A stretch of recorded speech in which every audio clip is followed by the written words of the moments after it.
Hey there, folks! Welcome back to our channel. Today, we have a very exciting topic to discuss: bringing your family to Canada as a student. Whether you're a student yourself or have a loved one studying in Canada, this video is for you. So, let's dive right in.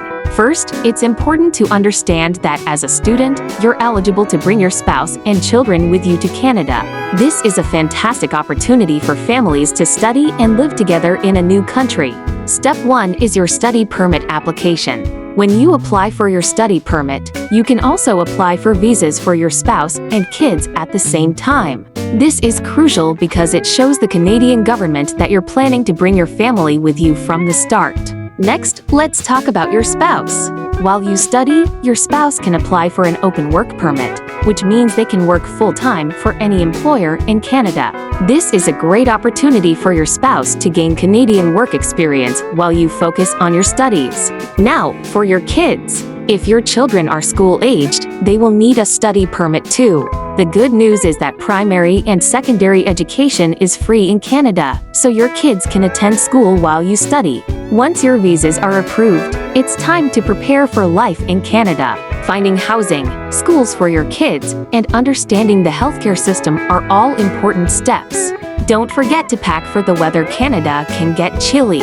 Layer up and get ready for a new adventure. It's crucial to note that your spouse's visa application will be processed first, followed by your children's. Remember, you'll need to provide proof of your financial support, as well as proof of your relationship with your spouse and children. Now, let's talk about the financial aspect. As a student, you'll need to demonstrate that you have enough funds to support yourself and your family while studying in Canada. This means having a minimum of CAD 10,200 per year for a single student and CAD 13,200 per year for a student with a It's also important to note that you'll need to provide proof of your relationship with your spouse and children. This can include marriage certificates, birth certificates, and other documents that show your family ties. Finally, let's discuss the settlement process. Once you're all settled in Canada, it's crucial to understand that your spouse and children will need to apply for their own health insurance. They can do this through the provincial health insurance plan, which is usually the most affordable option. And that's it, folks.